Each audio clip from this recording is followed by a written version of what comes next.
અને બિલકુલ સમય ન બગાડતા પ્રભુના દાસ ડોક્ટર પોલ મેથ્યુ આપણી વચ્ચે વચનની સેવાઓ લઈને આવે છે, ત્યારે જોરદાર તાળીઓ પાડીને આપણે તેમને વચનની સેવાઓના માટે આમંત્રિત કરીએ.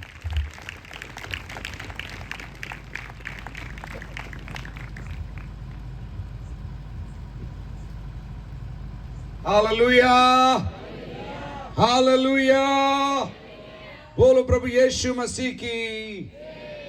कितने लोग आज दूसरी रात में प्रभु को धन्यवाद देना चाहते हैं? ताली बजा के प्रभु को जो मौजूद है हमारे बीच में, जिसकी आपने आराधना करी है, जिसकी आपने प्रशंसा करी है, जिसकी आपने परस्तिश करी है, एक बार और लंबी ताली बजा के प्रभु को आज शाम को धन्यवाद दिल से. वो स्वर्ग में ही नहीं, आपके बीच में आपकी ताली को सुन रहा है, इसलिए प्रभु को धन्यवाद देते हैं.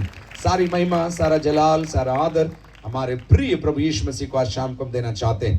विशेष करके प्रभु के दास लोग जो मंच पर बैठे हैं, आपका हम धन्यवाद देना चाहते हैं. आप अपने समय को निकालकर प्रभु के सेवा को जानकर और यहाँ के स्थानीय मंडली के प्रोत्साहन के लिए आप लोग आए. आपको भी प्रभु बहुत बहुत आशीष दे. जितने मेरी आवाज को सुन रहे हैं, आप सबको प्रभु यीशु की तसल्ली और इत्मीनान निरंतर मिलता रहे. कल रात को हमने प्रभु परमेश्वर के बारे में सीखा और हमने ये सीखा कि आखिर परमेश्वर कैसा दिखता है, आखिर परमेश्वर का स्वभाव क्या है, आखिर परमेश्वर ने हमारे लिए क्या किया. और हमने इस बात का तात्पर्य जानने का प्रयास किया कि अगर परमेश्वर को एक ही शब्द में डिस्क्राइब करने के प्रयास किया जाए या विवरण किया जाए तो हम कहेंगे कि वो प्रेम है. परमेश्वर प्रेम है. आज रात को मैं कुछ और बातों को आपके साथ बांटना चाहता. बाइबल, पवित्र बाइबल जो है, जैसे मैंने कल रात को कहा, 2 भाग है, नया नियम और पुराना नियम. दोनों भागों के अंदर कुल मिलाकर 66 पुस्तकें हैं और 66 पुस्तकों के अंदर हमारे लिए जीवन, हमारे लिए आशीष, हमारे लिए ज्योति का निर्देश प्रभु ने हमारे लिए रखा है. और आज शाम के समय में आपका ध्यान पहला थिस्सलुनीकियों की पत्री उसका 5वां अध्याय की ओर मैं लेकर आना चाहता हूं. और थिस्सलुनीका एक शहर था जहां पर पौलुस कभी गया था और वहां पर जाने के बाद कुछ समय के बाद उसको वो शहर छोड़कर अन्यत्र जाना पड़ा. और जब वो चला गया, दूर से उनको वो खत लिखता है, पत्र लिखता है और पत्र लिखकर कुछ बातों को उन्हें याद दिलाता है. सब लोग बोले याद दिलाना जरूरी है. बोली जोर से. कितने लोग कभी ना कभी भूल जाते हैं. पहले बुजुर्ग लोग बोलते थे मेरी उम्र हो गई है, मुझे याद नहीं रहता है. लेकिन आजकल जवान लोग बोलते हैं मुझे याद नहीं रहता है, क्योंकि उनके दिमाग का कंप्यूटर मोबाइल से और फोटो से भरा हुआ है, इसलिए रैम भर जाता है, इसलिए उनको याद नहीं रहता. लेकिन मैं आपको बताना चाहता हूं, पौलुस कुछ बातों की, इंपॉर्टेंट बातों को उनको याद दिलाने के लिए उन्हें खत लिखता है, पत्र लिखता है. और एक बार नहीं, 2 बार लिखता है. इसलिए पहला थिस्सलुनीकियों की पत्री और उसके बाद दूसरा थिस्सलुनीकी की पत्री हमको मिलती. लेकिन पहला थिस्सलुनीकी 5वां अध्याय और उसकी 12 आयत से मैं आपके साथ यहाँ पर पढ़ना चाहता हूँ.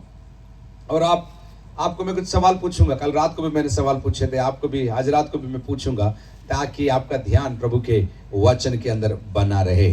आगे पढ़ूं उससे पहले मैं याद दिलाना चाहता हूं, कुछ पुस्तकें पीछे स्टॉल पर कहीं पर रहेंगी जो प्रभु ने अनुग्रह दिया. उसके तहत कुछ किताबों को लिखने का प्रभु ने सौभाग्य दिया. बाइबल के अंदर जो किताबें हैं, चाहे वो प्रेरितों के काम हो, चाहे वो रोमी की पत्री हो, चाहे वो पहला थिस्सलुनीकी, पहला तिमोथी, दूसरा तिमोथी, इनको समझाते हुए सरल शब्दों में हिंदी के अंदर ये किताबें आपके लिए पीछे स्टॉल पर उपलब्ध है. आप जरूर उसको खरीदिएगा और उसका लाभ आप उठाइएगा. ऑनलाइन भी आपके लिए वो अवेलेबल है. amazon.com पर जाकर आप लोग किताब को वो सर्च कर सकते हैं, आपको वो किताबें मिल जाएंगी. चलिए 5वां अध्याय उसकी 12 आयत से आगे. हे भाइयों, जब भी बाइबल में भाइयों लिखा है तो बहन लोग निराश मत होना, हमको तो कुछ बोला ही नहीं कर, ठीक है? या फिर ऐसे खुश भी मत होना, ये तो हमारे लिए नहीं है, ये तो भाई लोगों के लिए.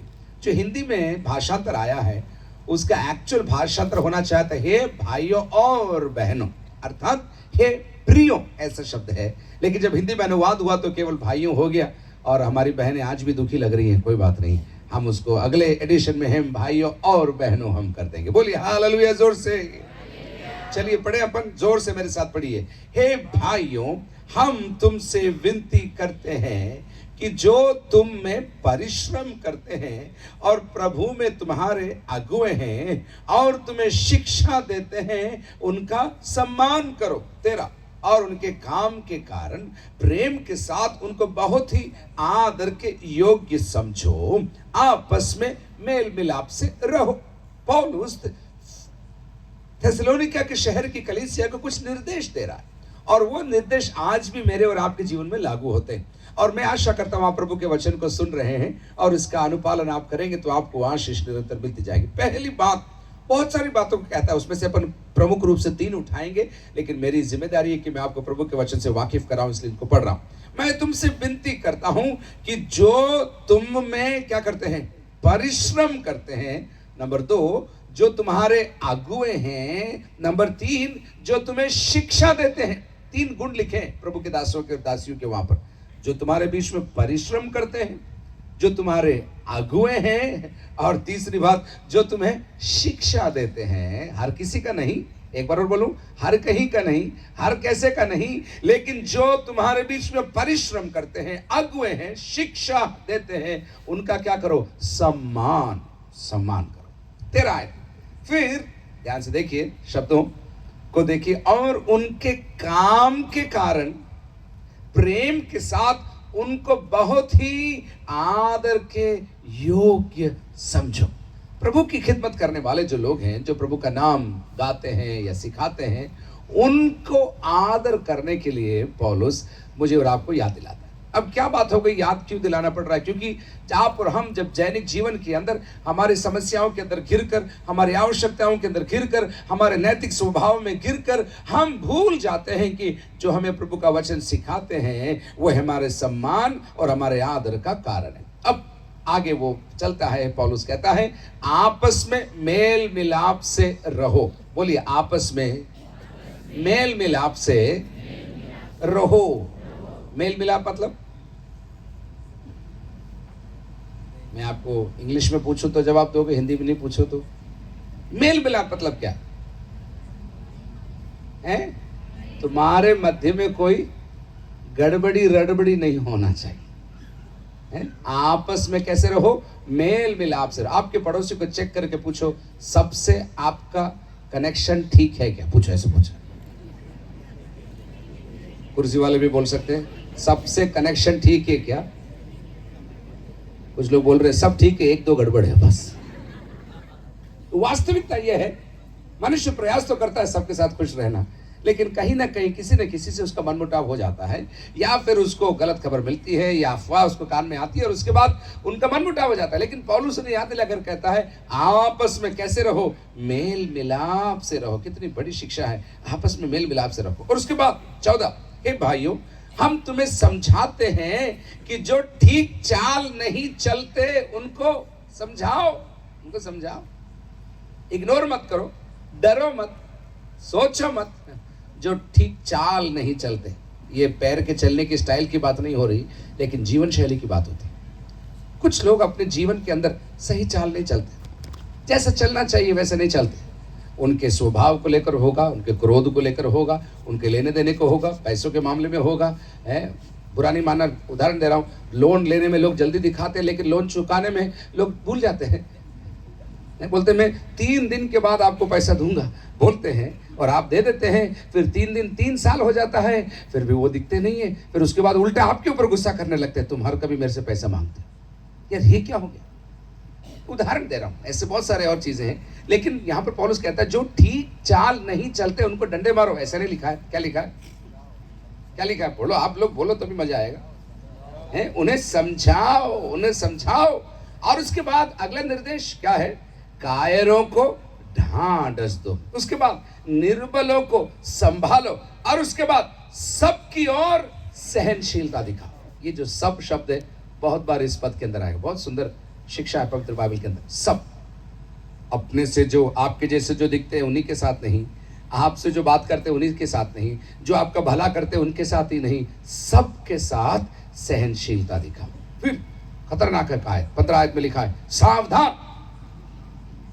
ये 15 अगस्त वाला सावधान नहीं है। कुछ लोग एकदम खड़े होने वाले थे सावधान बोलते हैं, अच्छा लगता है। सावधान, कोई किसी से, मेरे को आगे पढ़ा नहीं जा रहा है, थोड़ा दिखाई नहीं दे रहा, कोई पढ़ के बताओ। कोई किसी से बुराई के बदले, हाँ, बुराई। यार ये क्या है भाई? ये है मेरे ईसा मसीह की शिक्षा, जो लोगों को डाइजेस्ट नहीं होता है। जमाना कहता है पत्थर मारा तो हीट मारो, हाथ उठाए तो मुक्का मारो। ये संसार की शिक्षा है, लेकिन मेरे यीशु की शिक्षा क्या है? सावधान, कोई किसी से फिर भी मैं पढ़ा नहीं जा रहा, थोड़ी मदद करो मेरे को, रुक रहा है मेरा मन। हाँ, बुराई के बदले बुराई न, आपका स्वभाव बिल्कुल करना चाहता, बुराई के बदले बुरा करना चाहता है। पिछली बार मैं पैदल जा रहा था, इसने मेरे को लिफ्ट नहीं दिया, इस बार ये पैदल जा रहा है, मैं भी देखूंगा ही नहीं और मैं चला जाऊंगा। ये आपका स्वभाव है, नेचुरल स्वभाव।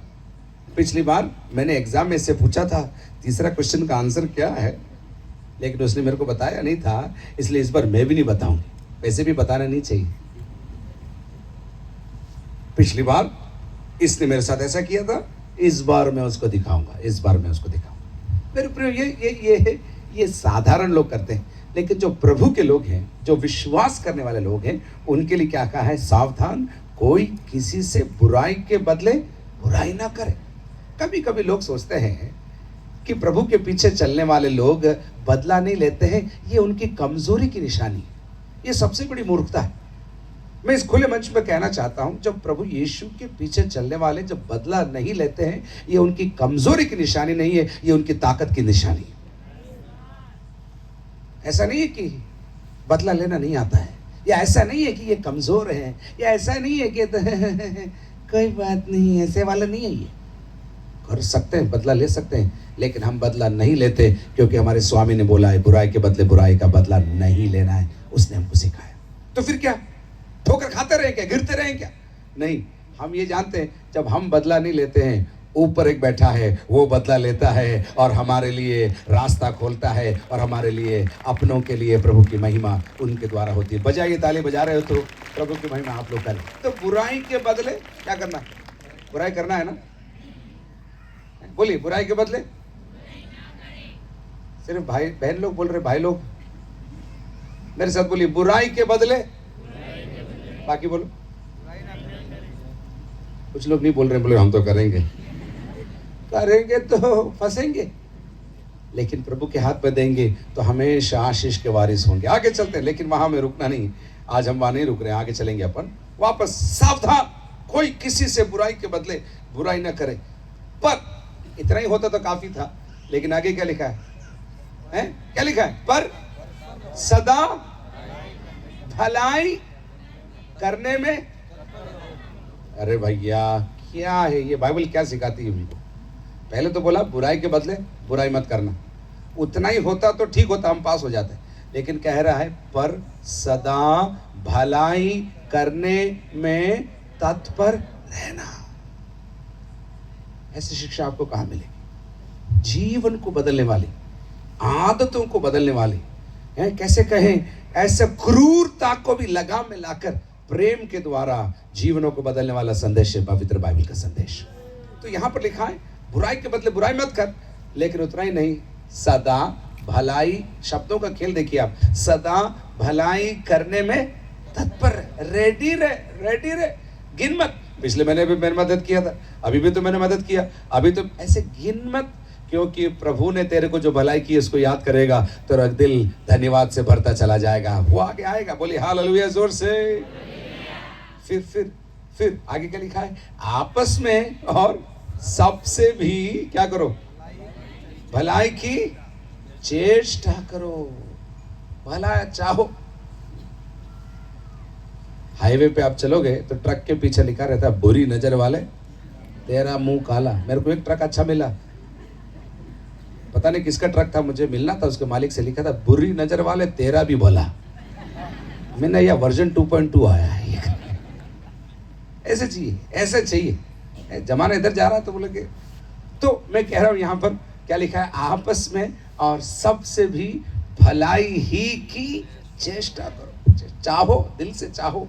आपके अंदर एक गदुआ होने चाहिए, प्रभु मुझे भलाई करने का मन दे, प्रभु जी मुझे भला करने की ताकत दे, प्रभु जी मुझे भला करने की इच्छा तू प्रदान कर। लेकिन वहां भी हम नहीं रुकेंगे, हम बहुत ही जल्दी अब 16, 17 और 18 आयतों में जाएंगे, और ये हमारे आज रात के सीखने का विषय रहेंगे। वहां पर 3 शब्द लिखे हैं 16 आयत में, वहां लिखा है सदा आनंदित रहो। 17, निरंतर प्रार्थना में लगे रहो। 18 हर बात में धन्यवाद करो क्योंकि तुम्हारे लिए मसीह यीशु में परमेश्वर की यही इच्छा है। 3 निर्देश वहां पर लिखे आज रात को। नंबर 1 सदा आनंदित रहो। नंबर 2 निरंतर प्रार्थना नहीं, निरंतर प्रार्थना में लगे रहो। और नंबर 3 हर बात में धन्यवाद दो। आते 16 पर सदा आनंदित रहो। बाइबल के अंदर जब आनंद आया है ये खुशी से डिफरेंट है। खुशी अलग है, आनंद अलग है। मैं समझाता हूं आपको। खुशी एक लड़के को कब होती है? जब उसको नया मोबाइल आईफोन 16 मिलता है, उसके पंख लग जाते हैं, बोलता है ओ, वो खुश हो जाता है।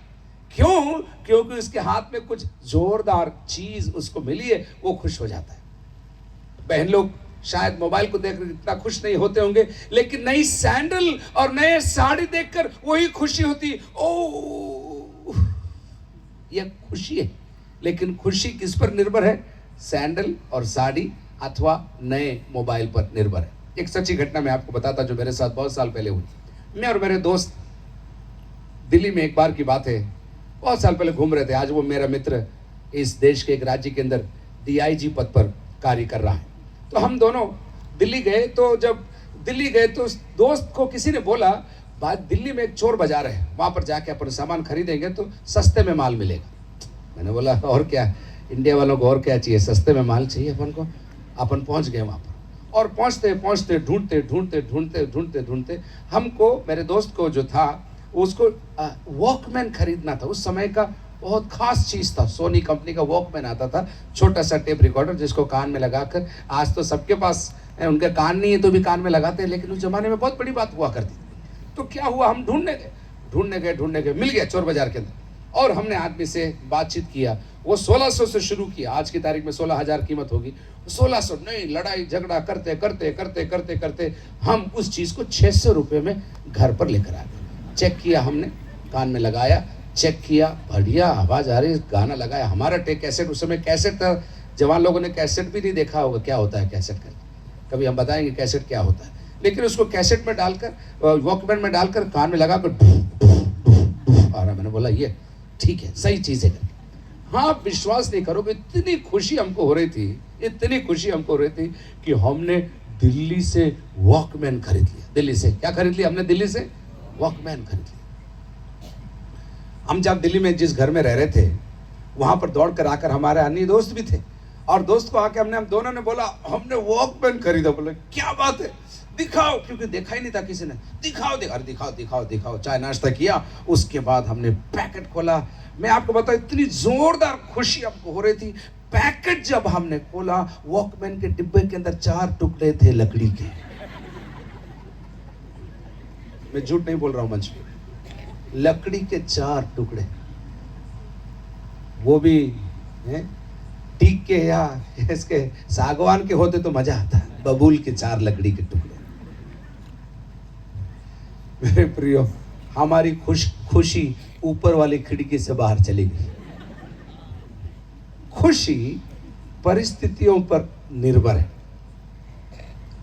आपको अच्छा रिजल्ट मिले, आप खुश हो जाते हैं। आपको नई मोटरसाइकिल मिले, आप खुश हो जाते हैं।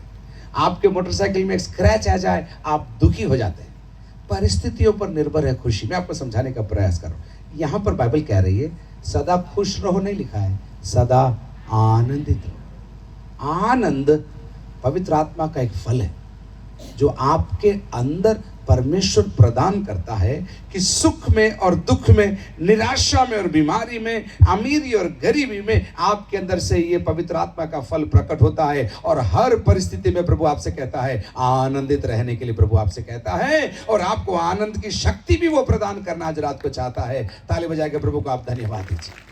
सदा आनंदित। और जब सब कुछ अच्छा चल रहा हो तब नहीं, लेकिन बहुत कठिन शब्द यहाँ लिखे, मेरे साथ बोलिए सदा आनंदित रहो। बोलिए जोर से, एक बार और, सदा आनंदित रहो। ये आनंद मैंने जैसे बोला परिस्थितियों पर निर्भर नहीं है, मुझे कुछ मिल गया उस पर निर्भर नहीं है, लेकिन जब मुझे मालूम पड़ता है मेरे जीवन के अंदर मेरा परमेश्वर वास करता है, मेरी सहायता के लिए वो तैयार है और मेरी मदद के लिए उसके हाथ बढ़े हुए हैं, तो मैं हर परिस्थिति में आनंदित रह सकता हूं। पौलुस एक बार फिलिप्पी की पत्री के अंदर लिखता है, मैं सब परिस्थिति में मैं आनंदित रहता हूं। और कब, फिर आगे उनको समझाते हुए कहता है, भूखा रहा तब भी आनंदित रहा, प्लेट में डबल बिरयानी मिली तब भी आनंदित रहा, गाड़ी में पेट्रोल था तब भी आनंदित रहा, गाड़ी में पेट्रोल नहीं था तब भी मैं आनंदित रहा। ये जो, कैसे कहूं मैं, ये जो अभिषेक है, ये जो अनुग्रह है, प्रभु यीशु मसीह के पीछे चलने वालों के लिए आज रात को प्रभु प्रदान करना चाहता है, ताकि सुख में भी, दुख में भी, विलाप में भी, निराशा में भी, मृत्यु में भी वे आनंदित रह सकते हैं, क्योंकि उनको मालूम है हमारे परमेश्वर ने हमारे हाथ को पकड़ के रखा हुआ है। आज रात को आप हिम्मत बांधिए। कई चीजें आपको जो इससे चाहिए वैसे हो नहीं रही होंगी, कई प्रार्थनाओं को उत्तर आपको मिल नहीं रहा होगा, कठिन अवस्थाओं में से होकर आप जा रहे होंगे, पढ़ाई में आपको मुश्किल आ रही होगी, जीवन के अंदर तनाव आ रहा होगा, पारिवारिक समस्याओं से आप जूझ रहे होंगे, लेकिन आज रात आपको कंप्लेन करने के लिए नहीं, चिल्लाने के लिए नहीं, कुड़कुड़ाने के लिए नहीं, बिथरने के लिए नहीं, दूसरों के सामने अपनी जाके शिकायत कहने के लिए नहीं, आज रात को यीशु आपको कह रहे हैं, सदा आनंदित रहो, क्योंकि मैं तुम्हारे साथ हूं, मैंने संसार को जीत लिया है। हालेलुया, बोलिए जोर से। रोमी की पत्री 14 अध्याय और उसकी 17 आयत में लिखा है, बहुत सुंदर एक बात देखिए। रोमी की पत्री 14 अध्याय और उसकी 17 आयत में इस प्रकार लिखा है, क्योंकि परमेश्वर का राज्य खाना और पीना नहीं है, परंतु धार्मिकता और मेल मिलाप और वो आनंद है जो पवित्र आत्मा से होता है। पवित्र आत्मा कौन है? पवित्र आत्मा त्रिएकत्व का तीसरा भाग है, जो मुझे और आपको आनंद प्रदान करता है, खुशी नहीं, आनंद प्रदान करता है। दुखी होने के बाद भी प्रभु के पीछे चलने वाले कह सकते हैं, कोई बात नहीं, इसके बाद भी मेरे लिए प्रभु ने कुछ रखा होगा, कोई बात नहीं, इसके अंदर भी मेरी भलाई होने जा रही है। ऐसे लोगों के लिए मैं प्रभु को धन्यवाद देना चाहता हूं। उसके अलावा कुलुस्सी की पत्री उसके पहले अध्याय उसकी 11 आयत में आप देखेंगे, दुख और मुसीबत के अंदर भी आनंदित रहने के लिए परमेश्वर ने उनको बुलाया। पौलुस की ओर से, कुलुस्सियों का पत्री पहला अध्याय उसकी 11 आयत, पौलुस की ओर से जो परमेश्वर की इच्छा से मसीह यीशु का प्रेरित, और भाई तीमुथियुस की ओर से जो उन पवित्र और विश्वासी भाइयों के नाम जो कुलुस्सी में रहते हैं, हमारे पिता परमेश्वर की ओर से तुम्हें अनुग्रह और शांति प्राप्त होती रहे।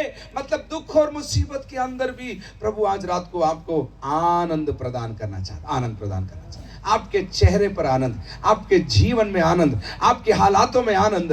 जैसे गीत गा रहे थे थोड़ी देर पहले, हालात बदल जाते हैं यीशु तेरे आने से। हालेलुया, बोली जोर से। तो आज रात को मैं आपसे पूछना चाहता हूं, खुश कितने लोग? ऐसे नहीं, मैं विश्वास से पूछना चाहता हूं, कितने लोग हमेशा आनंदित रहना चाहते हैं? वे लोग हाथ उठा के बोलिए, धन्यवाद यीशु। हर, बोलिए मेरे साथ, बोलिए हर परिस्थिति में, बोलिए जोर से, हर हाल में, हर हालत में हमें सदा आनंदित रहने के लिए पवित्र आत्मा की सहायता मिलती रहेगी। ताली बजा के जोरदार प्रभु आज रात को आप धन्यवाद दें। आनंदित, सब कुछ खत्म हो गया तो भी आनंदित, निराशा में है तो भी आनंद। जब ये आनंद आपके अंदर से आने लगेगा, आनंद भी इन्फेक्शन के समान है। इन्फेक्शन, कोरोना कैसे फैले आपको मालूम? आपने ज्यादा कुछ नहीं किया, बस किसी के पास जाके खड़े हो गए और उनको भी कोरोना जी मिल गया। ज्यादा कुछ नहीं किया आपने, थूका नहीं, फूंका नहीं, छींका नहीं, लेकिन किसी के पास खड़े हो गए, वैसे ही उनको कोरोना फ्री में, लाजर भाई फ्री में मिल गया। उन्होंने ना रसीद काटी, ना पूछा, ना बुलाया, बस हाथ में खड़े रहे और मिल गया।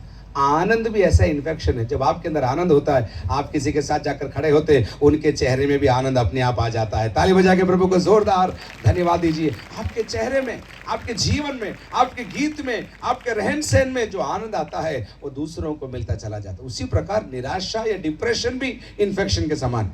आप कहीं पर भी मुंह फुला के बैठ जाओ, थोड़ी देर के बाद 3-4 मुंह फुलाने वाले आपके चारों तरफ आके बैठ जाएंगे। कोशिश करके आप देखना, घर पे आप थोड़ी देर बैठ जाना, तो जो जितनी बड़ी बड़ी मक्खियां हैं वो पहले भाग जाएगी, उसके बाद छोटी मक्खियां आएंगी और आपके आस पास बैठेंगी और आपके इन्फेक्शन ले जाकर दूसरों को देगी, उनको भी आपको देखकर डिप्रेशन हो जाए। इसलिए मैं चर्च में भी बोलता हूं, चर्च में पड़ोसी ताली बजा रहा है कि नहीं बजा रहा है ये मत देखो, आप ताली बजाओ ताकि आपको देखकर दूसरा ताली बजाना शुरू कर दे। वो स्तुति कर रहा है कि नहीं कर रहा है आप मत देखो, आप स्तुति करिए, वो भी शुरू कर देगा। वो देता है कि नहीं देता है वो मत देखो, आप देना शुरू करो, आपके द्वारा ये आनंद का इन्फेक्शन चारों तरफ फैल जाएगा। चाहते हो तो ताली बजा के जोरदार प्रभु को धन्यवाद दीजिए। आनंद हमारे अंदर है, आनंद हम दूसरों को प्रदान करना चाहते हैं। लेकिन दूसरी बात 17 आयत में आइए वापस एक बार, और कौन सी किताब में बना रात को, पहला थिस्सलुनीकी, उसका कौन सा अध्याय है, 5 अध्याय, और उसके 16 हमने देख लिया, सदा आनंदित रहो। लेकिन 17 में भी लिखा है निरंतर प्रार्थना में लगे रहो। कल रात को भी हमने संडे स्कूल की शिक्षा सीखी थी, आज रात को वापस में एक बार और संडे स्कूल में आपको लेकर जाता हूं। मौलिक भौतिक छोटी शिक्षा बड़े बड़े कामों को लेकर हमारे जीवन के अंदर आती है। निरंतर प्रार्थना करते रहो। आपको मालूम प्रभु यीशु मसीह भी प्रार्थना करते थे, वो परमेश्वर थे तो भी प्रार्थना करते थे। मैं आपको 4 कारण देना चाहता हूं प्रभु यीशु मसीह क्यों प्रार्थना करते थे, और आपको समझ में आ जाएगा कि प्रभु यीशु मसीह ने जिन कारणों से प्रार्थना किया उसी कारण से मुझे भी प्रार्थना करना चाहिए। नंबर 1, प्रभु यीशु मसीह ने क्यों प्रार्थना किया, वो अपने पिता से संवाद स्थापित करना चाहते थे, वार्तालाप करना चाहते थे। प्रार्थना केवल मुझे दे दो, मुझे चाहिए, मुझे रिक्वेस्ट एप्लीकेशन नहीं है। प्रार्थना, प्रार्थना मतलब वार्तालाप है। मैं पिता से बात करता हूं, पिता मुझसे बात करता है, मेरी आवश्यकता को मैं उससे बताता हूं, वो मेरे दिल की उसके दिल की बात को मुझे बताता है। प्रार्थना वार्तालाप है। प्रभु यीशु मसीह अपने स्वर्गीय पिता से वार्तालाप और बातें करते थे, इसलिए वो प्रार्थना करते थे। मतलब मैं जब प्रार्थना में बैठता हूं, मेरे दिल को प्रभु के सामने डालता हूं, और मेरे दिल को डालकर जब मैं उससे सुनता हूं, वो मुझे सारी शांति, सारा आनंद मुझे प्रदान करता रहता है। नंबर 2, यीशु मसीह क्यों प्रार्थना करते थे, न केवल वो वार्तालाप के लिए प्रार्थना है, संबंध बनाने के लिए या वार्तालाप के लिए प्रार्थना ही नहीं करते थे। नंबर 2, वो निर्देश प्राप्त करने के लिए प्रार्थना करते थे। समझ ना आप इस बात को? आप सोचते ना मुझे क्यों प्रार्थना करना चाहिए, मुझे प्रार्थना नहीं करना चाहिए। मैं आपको समझाता हूं यीशु ने क्यों प्रार्थना की। हर सुबह ऐसे लिखा है लूका मरकुस रचित सुसमाचार पहला अध्याय उसके 35 आयत के अंदर, भोर को सूरज उगने से पहले वो पिता से बात करने के लिए जंगल के अंदर जाकर प्रार्थना करता था। क्यों प्रार्थना करता था?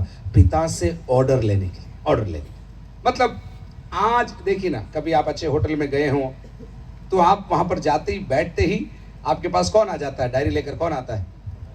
हैं? वेटर आता है, और वेटर आकर पूछता है सर आज आप क्या लोगे, क्या खाने का मूड हो रहा है, और फिर लेता है, फिर बोलता है हाँ ये नहीं है, ये है, ये नहीं है। आपसे वेटर क्या ले रहा है? ऑर्डर ले रहा है। उसी प्रकार प्रार्थना के अंदर जो सच में प्रार्थना करना चाहता है वो ईश्वर के सामने जाकर कहता है आज के लिए मेरा क्या ऑर्डर है, आज मुझे क्या करना है, आज मुझे कहाँ जाना है, आज मुझे किससे मिलना है, आज मेरी शक्ति कहाँ से आएगी, आज मेरा धन कहाँ से आएगा, आज मेरी मदद कहाँ से आएगी। वो प्रार्थना में परमेश्वर से निर्देश लेता है। पहला मैंने बोला वार्तालाप के लिए यीशु ने पिता से प्रार्थना किया। नंबर 2, निर्देश के लिए यीशु ने प्रार्थना की, रोज मुझे क्या करना है। अगर आप बहुत बिजी हैं, आप बहुत व्यस्त हैं, तो हम आपको कहना चाहते हैं और आपको प्रार्थना करना चाहिए ताकि आपका टाइम बच जाए, क्योंकि टाइम वेस्ट करने से नुकसान है। आप प्रार्थना में बैठेंगे, परमेश्वर आपको बता देगा क्या करना है, क्या नहीं करना है, कब करना है, कहाँ जाना है, और आपका समय भी बच जाएगा, धन भी बच जाएगा। तीसरी बात यीशु ने क्यों प्रार्थना किया, बहुत बड़ी चीज है, मैं आपको ध्यान से समझाना चाहता हूं। सुनना, कितने लोगों के कान खुले हुए हैं, लोग हाथ उठाइए। थैंक यू, चेक कर रहा था। जो लोग सो रहे हैं वो हाथ उठाइए। किसी ने नहीं उठाया, मतलब आप कोई नहीं सो रहा है, मान गए, आपको सबको जोरदार मान गए। ठीक है। तीसरी बात, यीशु ने क्यों प्रार्थना किया? यीशु ने इसलिए प्रार्थना किया कि वो अपने आप को याद दिला सके कि मेरी ताकत से नहीं, मैं पिता पर निर्भर हूं। ये निर्भरता याद दिलाने के लिए, दूसरों को नहीं, अपने आप।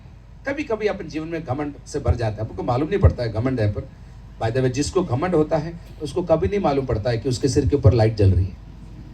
वो सोचता है मैं दुनिया का सबसे नम्र आदमी हूं, लेकिन पूरी दुनिया को मालूम पड़ता है ये दुनिया में सबसे नंबर 1 घमंडी आदमी है। वो यहाँ पर कोई है ही नहीं, वो दिख ही नहीं रहा लाइट वाला, इसलिए प्रभु को मैं धन्यवाद देता। लेकिन कभी कभी जीवन में चलते चलते हम कहते हैं नो प्रॉब्लम, मैं कर सकता हूं, मेरे पास पैसा है, नो प्रॉब्लम, मेरे पास अनुभव है, मेरे पास डिग्री है, मैं उनको जानता हूँ, मेरे पास जैक है, मेरे पास फोन नंबर है, मैं करवा सकता हूँ। जीवन के अंदर कई बार हमारी ताकत पर हम निर्भर हो जाते हैं और चलते चलते चलते हम हमारे ऊपर घमंड करने लगते हैं। मैंने किया है, मैं गया हूँ, मैंने करवाया, मैंने दिया, मैं जानता हूँ, मैं कर लूंगा। ये मैं जो ये बकरी के शब्द है, ये बोलते बोलते आदमी घमंड से भर जाता है।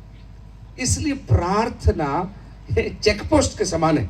मैं एकदम चेक पोस्ट आया, चेक पोस्ट में आप रुक गए और रुकने के बाद आप क्या बोल रहे हैं? मैं नहीं, मेरा परमेश्वर मेरी मदद करने जा रहा है। आप कर सकते होंगे, आपकी जेब में 500 रुपए पड़े होंगे और आप शर्ट खरीद सकते होंगे, लेकिन फिर भी जब आप रुक कर प्रार्थना करते हैं, आपको परमेश्वर बताता है क्या करना है और क्या नहीं करना है। और इसके द्वारा आप अपने आप को रिमाइंड करते हैं, मैं नहीं, मैं निर्भर किस पर हूं? मेरे पिता पर निर्भर हूं। बहनों, बच्चों को बढ़ाने के मामले में, घर गृहस्थी चलाने के मामले में, नौकरी करने के मामले में, और प्रमोशन के मामले में, हर मामले में आप ईश्वर पर निर्भर हैं। ये कैसे मालूम पड़ेगा? जितना प्रार्थना आप करोगे उतना आपकी निर्भरता मालूम पड़ेगी। समझ में नहीं आया इसलिए मैं बहुत खुश हूं। आप आया कि नहीं आया? कितने लोगों को समझ में आया? Thank you. प्रार्थना नहीं कर रहे इसका मतलब आप स्वयं पर निर्भर हैं, और कुछ समय के बाद आपकी सीमा खत्म हो जाएगी, आपके पैसे खत्म हो जाएंगे, आपकी ताकत खत्म हो जाएगी, आपका बैलेंस खत्म हो जाएगा। लेकिन जब आप ईश्वर पर निर्भर रहेंगे, उसकी सीमा कभी खत्म नहीं होगी, उसका धन कभी खत्म नहीं होगा, उसकी ताकत कभी खत्म नहीं होगी। निरंतर निरंतर निरंतर आपको लिए चलेगा और आपको संभालता रहेगा। इसलिए आपको कहा गया है निरंतर प्रार्थना करते रहो। तो 3 बात मैंने बोला यीशु ने क्यों प्रार्थना किया। नंबर 1, वार्तालाप के लिए। नंबर 2, यीशु ने क्यों प्रार्थना किया? निर्देश प्राप्त करने के लिए। नंबर 3, यीशु ने क्यों प्रार्थना किया? अपने आप को याद दिलाने के लिए कि मेरा भरोसा मेरे पिता पर। लेकिन नंबर 4, यीशु ने क्यों प्रार्थना किया? अवरोधों को हटाने के लिए। जब यीशु ने प्रार्थना किया, स्वर्गदूत उसकी मदद के लिए उतर आए, परिस्थितियां बदल गई, हालात बदल गए, बीमार चंगे हो गए, शत्रु का काम खत्म हो गया, दुष्ट आत्मा लोगों को छोड़कर भाग गई। यीशु ने गांव में उसने पैर रखा और कुछ अनाउंसमेंट नहीं किया। यीशु ने नाव से उतरकर पैर रखा और वहां पर दुष्ट आत्मा चीख कर चिल्लाकर लोगों को छोड़कर चली गई और वे सब के सब चंगे हो गए। ताली बजा के प्रभु को धन्यवाद आज रात को दीजिए। तो 4 कारणों से यीशु ने प्रार्थना किया। वार्तालाप के लिए, नंबर 2 निर्देश के लिए, नंबर 3 है भरोसा याद दिलाने के लिए, लेकिन चौथी बात अवरोधों को, कठिनाइयों को सामना करने के लिए यीशु ने प्रार्थना की। अगर यीशु ने इन 4 कारणों से प्रार्थना किया तो आपको भी एक दूसरे के लिए और अपने आप के लिए भी इन 4 कारणों के लिए प्रार्थना करना चाहिए। हालेलुया बोलिए जोर से। आपके पास में जो बैठे उनके हाथ को पकड़ के बोलिए, प्रार्थना वार्तालाप का माध्यम है। बोलिए एक दूसरे से, हाथ छोड़ना मत, पकड़ के रखो। नंबर 2 बोलो, प्रार्थना निर्देश का माध्यम है। बोलिए जोर से। नंबर 3 बोलिए, प्रार्थना भरोसे का माध्यम है। जोर से बोलिए। और चौथी बात, हाथ पकड़ के बोलिए, प्रार्थना अवरोधों को हटाता है। जोर से बोलिए। और ये केवल एक बड़े व्यक्ति के द्वारा नहीं, या मंच पे बैठे हुए व्यक्ति के द्वारा प्रार्थना की बात नहीं हो रही है। निर्बल से निर्बल होठों से जो प्रार्थना करता है, उसकी प्रार्थना स्वर्ग सुन लेता है और उसके लिए काम करना शुरू कर देता है। बोलिए हालेलुया। ये प्रार्थना जो चीज है, बहुत लोगों ने इसको समझा नहीं है, इसलिए इसका ताकत इस्तेमाल नहीं करते। लेकिन जिन्होंने इसको समझा है, उसका ताकत वो इस्तेमाल करना जानते हैं। और सबसे बड़ी बात प्रभु यीशु ने सिखाया, मैं ही नहीं तुम भी प्रार्थना कर सकते हो और तुम्हारी प्रार्थना को पिता सुनेगा। लेकिन क्यों प्रार्थना? मैं आपको सिखाता हूं प्रार्थना की कुछ बातें। और नंबर 1, प्रार्थना यीशु मसीह के नाम से की जानी चाहिए। बाइबल में लिखा है, तुमने अब तक मेरे नाम से कुछ नहीं मांगा, और यदि मांगोगे तो मैं तुम्हारे लिए वो काम को क्या कर दूंगा? पूरा कर दूंगा। मेरे नाम से मांगो, प्रभु यीशु मसीह के नाम से मांगना। नंबर 2, विश्वास से मांगना है। विश्वास से मांगना। अगर आप प्रभु यीशु मसीह से प्रार्थना करते हैं, आप डामाडोल नहीं होना, होगा कि नहीं होगा, होगा कि नहीं होगा। प्रभु जी मुझे 10,000 रुपये चाहिए उदाहरण के लिए, आप मांग रहे और नहीं मिले तो भी कोई बात नहीं, वैसे भी लोन के लिए मैंने फाइल अप्लाई कर दी है। ऐसी प्रार्थना वहीं से ऊपर नीचे, नीचे ऊपर पहुंचती नहीं, नीचे गिर जाती प्रार्थना। क्योंकि आपके अंदर क्या है? विश्वास नहीं है। आपने जुगाड़ कर लिया है, आपने सेटिंग कर लिया है, आपने फोन कर दिया मामा जी को, मामा जी चाचा जी से लेके आपके पास वहां पर पहुंचा देंगे। तो फिर आप विश्वास नहीं कर रहे। लेकिन विश्वास करने वाले कैसे प्रार्थना करेगा? प्रभु मुझे इस बात की जरूरत, इस पैसों की, उदाहरण बोल रहा हूं मैं, मुझे इस बात की जरूरत है और मैंने किसी को बोला नहीं है, मैं आप पर निर्भर हूं, आप मेरे लिए कार्य करने जा रहे हैं और मैं विश्वास से कहता हूं आप मेरे लिए सब कुछ पूरा कर देंगे। यह है विश्वास की प्रार्थना। तो प्रार्थना ये मेरे साथ बोलिए, यीशु के नाम से, जोर से बोलिए, विश्वास से भरी हुई। लेकिन तीसरी बात, प्रार्थना वचन आधारित होनी चाहिए, वचन के आधार पर होनी चाहिए। हर कुछ आप प्रार्थना नहीं कर सकते। आप बोलो चोरी का मौका मिला है, ईश्वर में प्रार्थना करता हूं मेरे चोरी सफल हो जाए और आपको 20% आपका, 80% मेरा। वो प्रार्थना सफल नहीं होगी। उस दिन 4 कांस्टेबल और आपको फ्री में मिल जाएंगे जब आप चोरी करने जाओ, क्योंकि ये प्रार्थना चल ही नहीं सकती। क्योंकि बाइबल में लिखा है तू चोरी मत करना, जो तेरा नहीं है उसको तू ले नहीं सकता है, तुझे देना है, लौटाना है, ऐसे लिखा है। ब्याज के साथ तू लौटाना अगर तूने चोरी कर लिया तो। ये बाइबल की शिक्षा। लेकिन मैं आपको समझाता हूं, जब आप प्रार्थना करते हैं तो वचन यीशु के नाम से, बोलिए यीशु के नाम से, विश्वास से भरे हुए, वचन आधारित। लेकिन एक और बात मैं सिखाता हूं, परमेश्वर की इच्छा के अनुसार प्रार्थना। किसने ऐसे बोला, जब आपको परमेश्वर नो बोलता है या नहीं बोलता है, इसका मतलब यह नहीं कि वो देना नहीं चाहता है, शायद उसका समय अभी नहीं हुआ है। कई बार हम समय से पहले कुछ चीजों को प्रभु से मांगते हैं लेकिन प्रभु देता नहीं। मैंने कई बार इस घटना को बोला है। हमारे शहर में एक परिवार था और उस परिवार के पास एक एयरगन हुआ करती थी घर के अंदर, और उसमें 4 बच्चे उनके घर में थे और छोटा बच्चा बिल्कुल थोड़ा नटखट था, बिल्कुल कैसे, बिल्कुल नटखट मिजाज का था। वो रोज पापा से एयरगन मांगता था, पापा दो ना। दीवार में लटका के उन्होंने शौक से रखा था एयरगन, रोज मांगता था, रोज पापा उसको देते नहीं थे, कभी नहीं देते नहीं थे। देना चाहिए कि नहीं चाहिए? आप बोलो, देना चाहिए कि नहीं चाहिए? अरे कुछ नहीं बोल रहे आप लोग। बंदूक घर में है, छोटे बच्चे को देना चाहिए कि नहीं देना चाहिए? क्यों नहीं देना चाहिए? पापा तो बेटे से प्यार करते हैं ना, तो प्यार करते हैं तो देना चाहिए ना। देना चाहिए कि नहीं चाहिए? क्यों नहीं देना चाहिए? इसका मतलब अगर बच्चे को नहीं दिया तो पापा बच्चे से नफरत करते हैं। ये सही है कि गलत है? अरे कुछ तो, या तो मुस्कुराओ या चिल्लाओ या दांत दिखाओ, आप लोग कुछ तो करो। क्या है? अगर पिता ने बच्चे को बंदूक नहीं दिया तो इसका मतलब पिता बच्चे पर गुस्सा है या उसको हेट करता है, ऐसा है क्या? नहीं। उसकी क्या कर रहा है? किसी ने बोला उसकी भलाई कर रहा है कि बच्चे को उसने बंदूक नहीं दिया। बच्चा रोता रहा। एक दिन घर पर कोई नहीं था, वो बच्चा ताक पर चढ़ गया, बंदूक निकाल दी, लोडेड थी, और उसने चला दिया। उसके सिर के अंदर से वो बंदूक, गोली निकल गई। ऑन द स्पॉट उसकी मृत्यु हो गई। 4-5 साल का उम्र का वो लड़का था।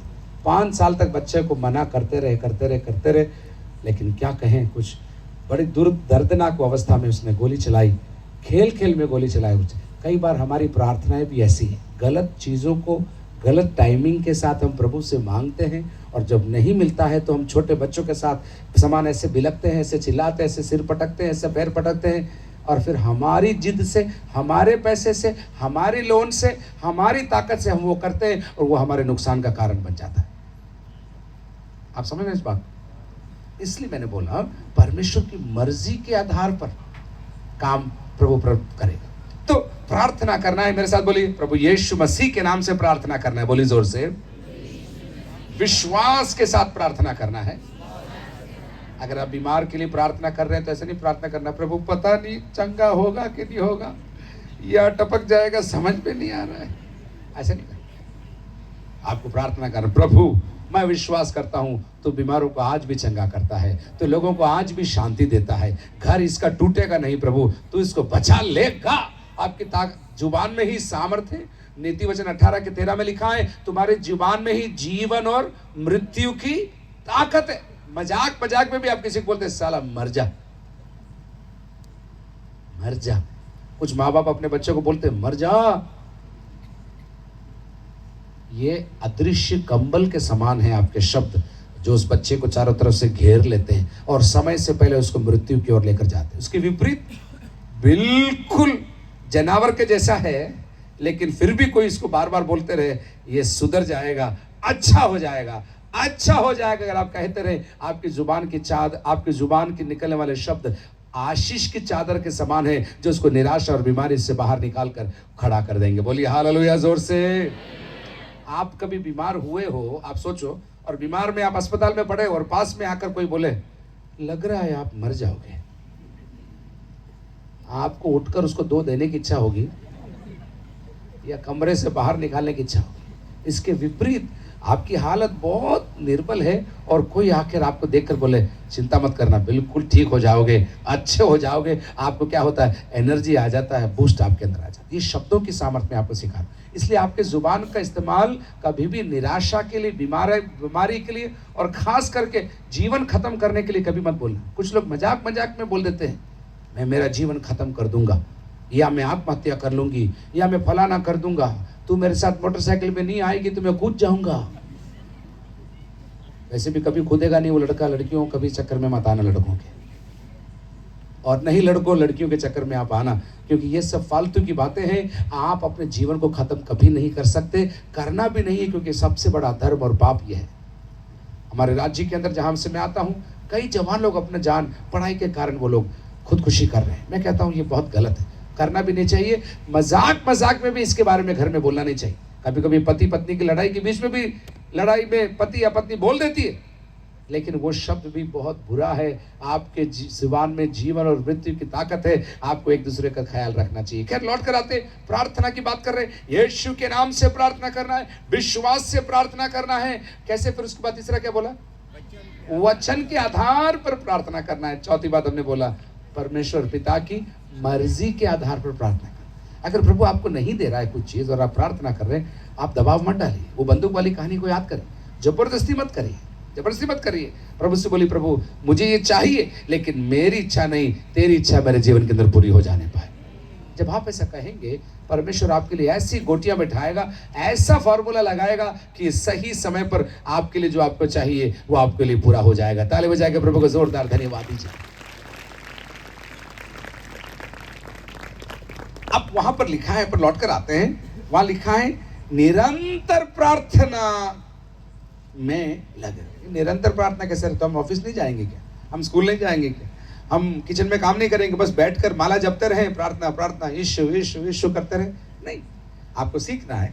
निरंतर प्रार्थना का मतलब है आपके मन के अंदर एक भावना होनी चाहिए। प्रभु आप क्या चाहते हो? प्रभु आप क्या करना चाहते हो? प्रभु आप क्या बता रहे हो? आप गाड़ी चला रहे हैं, आप कह सकते हैं धन्यवाद प्रभु आपने अब तक चलाया, धन्यवाद प्रभु।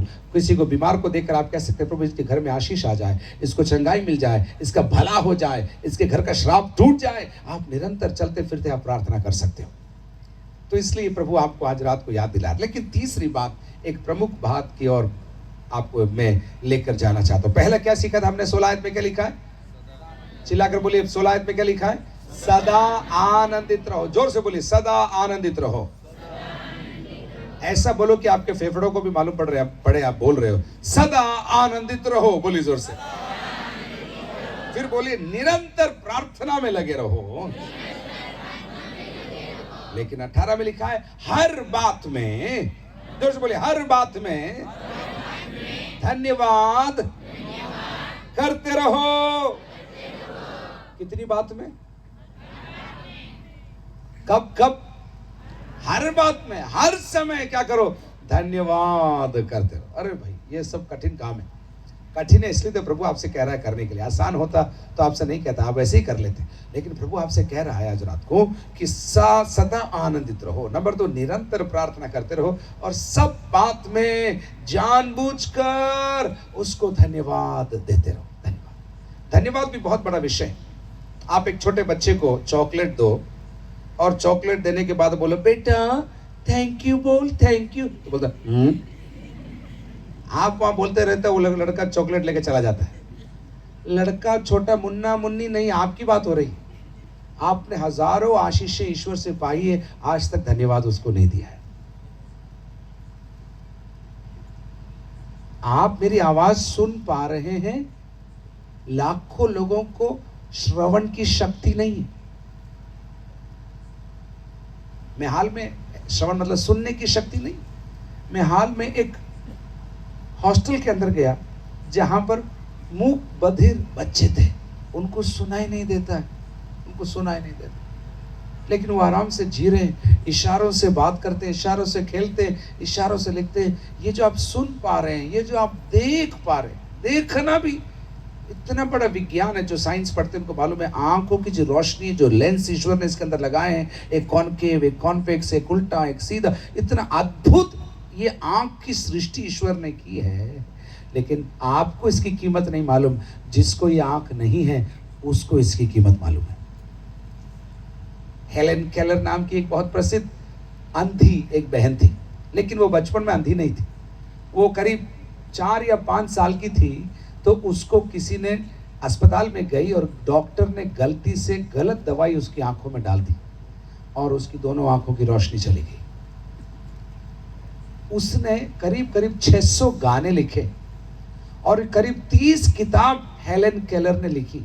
और हर बार वो कहती है, मुझे कोई शिकायत नहीं कि मेरी आंखों में रोशनी नहीं है, मुझे दुख है उनके लिए। एक जगह वो कहती है, जिनके आंख होते हुए भी देख नहीं पाते ईश्वर के कामों को। बोलो,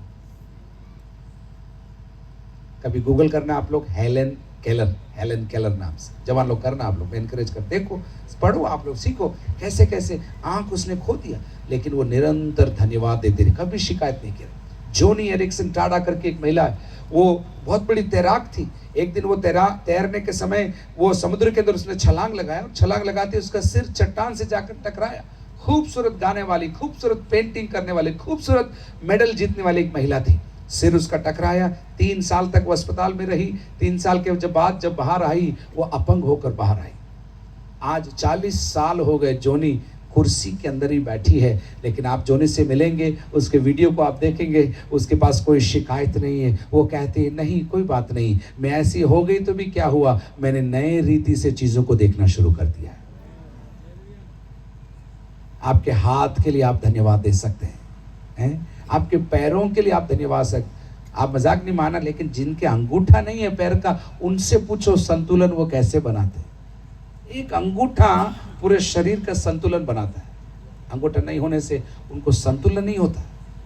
मेरे प्रियो, आपके फेफड़े चल रहे हैं, आपकी किडनी काम कर रही है, आपका हार्ट काम कर रहा है, हजारों कारण है, आप परमेश्वर को धन्यवाद दे सकते हैं, हजारों कारण। लेकिन क्या है, शैतान जो है, या जो कुछ भी कहिए आप नाम, वो क्या कहता है, तुझे नहीं मिला, तू अच्छी नहीं है, तू सुंदर नहीं है, तेरे बाल सीधे नहीं है, तेरे बाल घुंघराले नहीं है, तू गोरी नहीं है, तेरे पास मोटरसाइकिल नहीं है, तेरे पास 4 व्हीलर नहीं है, तेरे पास i40 नहीं है, तेरे पास i20। ऐसे तुलना कर करके आपको शत्रु शैतान आपको दबाता जाता है और आप धन्यवाद देने की बजाय आप शिकायत करना शुरू करते हैं, शिकायत करना शुरू करते। किसी एक महान कवि ने बहुत खूबसूरत एक कविता लिखी है और उसने इस प्रकार कहा है कविता के अंदर, मैं अपने जूतों के बारे में शिकायत करता था मेरे भगवान से, मैं अपने जूतों के बारे में शिकायत करता था अपने भगवान से। तब मैंने एक दिन बिना पैर के एक आदमी को देखा, तब मैंने बिना पैर के एक आदमी को देखा। उस दिन से मैंने मेरे पैरों के लिए धन्यवाद देना शुरू कर दिया। समझ रहे हैं? तो ताली बजा के प्रभु को आप धन्यवाद दीजिए। आपके माँ बाप हैं, आप उनके लिए धन्यवाद दीजिए। आपके बच्चे हैं, आप उनके लिए धन्यवाद दीजिए। आपके भाई बहन हैं, आप उनके लिए धन्यवाद दीजिए, क्योंकि हजारों सैकड़ों परिवार है जिनके विवाह के बाद संतान नहीं हुए। हजारों बच्चे हैं जिनके माता पिता नहीं हैं। हजारों परिवार के अंदर एक ही संतान है और वो अन्य भाई बहन उनके नहीं है। मैं कहता हूं, खड़े खड़े मैं आपको 100 कारण 100 मिनट में नहीं, 10 मिनट के अंदर दे सकता हूं धन्यवाद देने के लिए। लेकिन आपको आज रात को प्रभु याद दिला रहा है, हर बात में धन्यवाद दो। लेकिन अच्छी बातों में तो धन्यवाद हम दे सकते हैं। मान लीजिए मैंने बोला मेरा हार्ट चल रहा है, मेरा लंग चल रहा है, मेरे हाथ चल रहे हैं, पैर चल रहे, धन्यवाद। लेकिन बाइबल बताती है कठिन बातों में भी आपको क्या करना है, धन्यवाद देना। ये थोड़ा मुश्किल, ये मुश्किल। और जैसे मैंने बोला, मुश्किल काम ही आज रात को मैं आपको सौंप कर मैं बोलना चाहता हूं। हर बात आप निराश हो रहे हैं, किसी ने आपको धोखा दे दिया, धन्यवाद दे दो। अरे ये कैसे हो सकता, धोखा दे दिया भाई, मैं थोड़े ना ऐसे बाबा थोड़ी ना होकर घूमता रहूं धन्यवाद धन्यवाद धन्यवाद बोलता रहूं। धोखा दिया आपको, आप धन्यवाद दीजिए, क्योंकि उस धोखे के अंदर भी प्रभु ने आपके लिए कुछ बातें भलाई की रखी हुई होगी। कैसे मैं बोल रहा हूं, रोमियो की पत्री 8 अध्याय में क्या लिखा है, और जो परमेश्वर से प्रेम करते हैं उनके लिए सब बातें मिलकर भलाई, हाँ ही भलाई ही को उत्पन्न करेंगे। कुछ प्रार्थना का जवाब नहीं आ रहा है, घबराइए मत, वो भलाई ही को उत्पन्न आपके जीवन के अंदर करने जा रही है। बोलिए हालेलुया, जोर से बोलिए हालेलुया। तो कठिन बातों के लिए धन्यवाद, हर बात में धन्यवाद। फिर और भी कारण मैं आपको देता हूं, जो परमेश्वर ने किया है उसके लिए धन्यवाद।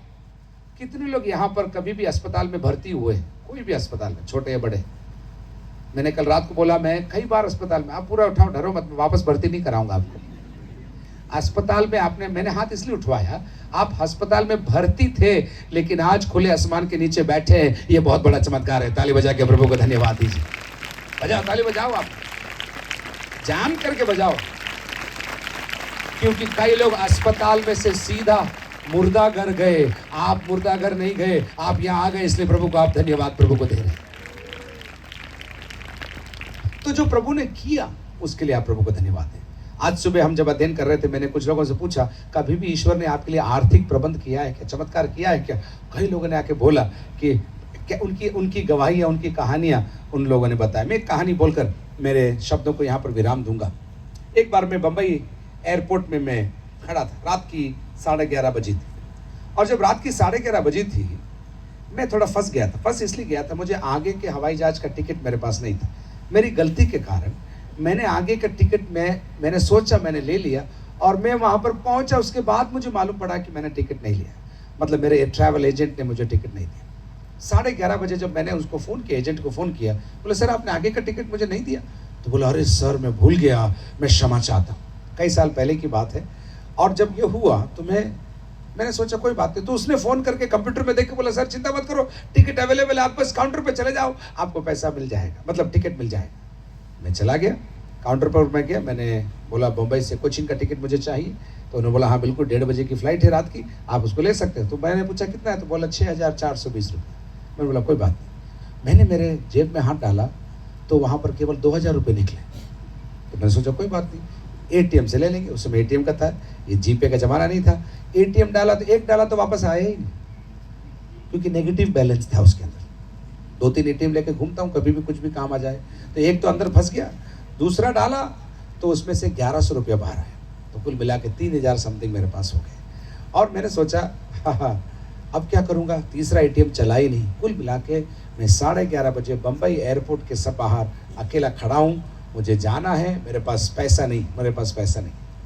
और खड़ा खड़ा प्रभु ने मेरे को बोला प्रार्थना करो। मुझे क्या बोला, प्रार्थना। मैंने बोला प्रभु 11:30 बजे रात को बम्बई एयरपोर्ट के सामने प्रार्थना करने से क्या कोई बारिश से नोट गिरेगा क्या? प्रभु ने बोला प्रार्थना करो। मैं प्रार्थना करता रहा। कहानी फास्ट फॉरवर्ड करके मैं आपको बताऊं, एक भाई ने मेरे को बम्बई से फ़ोन किया, उनको मालूम नहीं था मैं बम्बई में हूँ। बोला पादी साहब आप कहाँ हो? मैंने बोला मैं बम्बई एयरपोर्ट के बाहर खड़ा हूँ। तो उन्होंने बोला मेरे को प्रभु ने बोला है आपको कुछ लाकर मैं दूंगा। वो कार लेकर आए और मेरे को एयरपोर्ट में लाकर उन्होंने मेरे हाथ में एक लिफाफा दिया जिसके अंदर पैसा था। मेरे को विश्वास नहीं हुआ। मैंने बोला क्या बात कर रहे हो आप? और वो चले गए, उनको मैंने कुछ नहीं बोला। जब मैंने खोला तो मैंने पाया कि उसके अंदर जितना चाहिए उतना नहीं, उसका आधा ही पैसा था उसके अंदर। तो मेरे पास 3,000 थे, उन्होंने करीब 1,200 लाके मुझे दिया, तो 6,200 हो गए। तो मैंने बोला प्रभु इतना दूर से उनको भेजा तो पूरा भेजता कम से कम। तेरा भी टेंशन कम, मेरा भी टेंशन कम। बॉम्बे में कार चला के वो आया तो कम से कम पूरा दे देते तो ठीक रहता। मैंने बोला फंसाया तो भी क्या फंसाया, हाथ में है लेकिन नहीं है। और एजेंट वहां से फोन करके पूछ रहे सर हो गया क्या? मैं उसको क्या बोलूं कि मैं मेरे पास नहीं हुआ। जो मेरे को लेने आ रहे उन्होंने बोला पादी साहब हो गया क्या? मैंने बोला क्या बोलूं आपको, नहीं हुआ है। जब वहां खड़ा था प्रभु ने बोला प्रार्थना कर। बोला प्रभु, मैंने बोला प्रभु क्या प्रार्थना? बोलो प्रार्थना कर। पड़ोसी को बोलो प्रार्थना कर। उसको बोलो प्रार्थना करना पड़ेगा, बोलो जोर से। और धन्यवाद भी देना पड़ेगा, जोर से बोलिए। जब मैं प्रार्थना कर रहा था, विश्वास करो ना करो, एक अनजान अजनबी जिसको मैं आज तक नहीं जानता, उसने आकर मेरे को पूछा सर क्या हुआ आपको? शुरू में मैंने बताया नहीं क्योंकि मैं सूट बूट में था। कभी कभी अपना घमंड अपनी आशीषों के सामने आ जाता है, और कभी कभी लोगों को देखकर लगता है ये मेरी मदद क्या करे। कुछ ऐसी हालत में था, थोड़ा पतला दुबला, थोड़ा। मैंने सोचा ये तो 20 रुपए का माल तो इसके पास होगा, लेकिन 2,000 का माल इसके पास नहीं होगा। तो मेरे मन में मैंने उसको डिस्काउंट कर दिया। मैं चलता रहा, चल चल के प्रार्थना करता रहा, अन्य भाषा बोलते हुए, धन्यवाद धन्यवाद। प्रभु बोल रहा धन्यवाद बोलना, धन्यवाद। मैंने बोला प्रभु धन्यवाद आ नहीं रहा है, बोलो। मैंने बोला काम हो जाएगा तो धन्यवाद। प्रभु बोले पहले धन्यवाद धन्यवाद धन्यवाद धन्यवाद धन्यवाद धन्यवाद। ये आदमी, मैं सच बोल रहा हूँ, इस खुले आसमान के नीचे ये आदमी दूसरी बार वापस मेरे पास है। बोला सर मुझे लग रहा है आपको कुछ तकलीफ है। मैंने बोला ऐसा लग रहा है क्या? तो इस बार तो मैं बोला बहुत बहुत तकलीफ। बोला आपको तक क्या तकलीफ? मैंने बोला देखो सर मेरे पास इतने 4,000 रुपये हैं और मेरे को 6,000 का टिकट लेना है, 6,400 रुपये का टिकट लेना है। और एक काम करो, अगर आप बुरा नहीं मानो तो मेरे पास पासपोर्ट था। मैंने बोला ये पासपोर्ट आप रखो, मेरे को 2,500 रुपये आप दे दो। लाइन पे आ गया मैं, उतर गया मैं एकदम नीचे है। तो उसने मेरे को ऊपर से नीचे देखा, यार सूट बूट वाला आदमी और मेरे से पैसे मांग रहा। मैंने कुछ नहीं बोला उसको, मैं खड़ा रहा। उसने मेरा हाथ लिया, बोला आओ मेरे साथ। और वो गया और काउंटर पर जाकर, जहाँ पर टिकट काटते, रात की अब 12 सवा 12 बज गई। काउंटर पर जाकर उसने बोला आपका नाम क्या है? मैंने बोला नाम ये है, फलाने आदमी का टिकट काटो। उसने बोला फटाफट टिकट काटा, टिकट काट कर प्रिंट आउट दिया। और प्रिंट आउट देने के बाद जो मेरे पास 4,500 रुपये थे, मैं जब उसको देने लगा, उसने बोला रख लीजिए आपके काम आएंगे। रात को 12:30 बजे 6,500 रुपया एयरपोर्ट के बाहर परमेश्वर ने अनजान आदमी के द्वारा मेरे को ला कर दिया।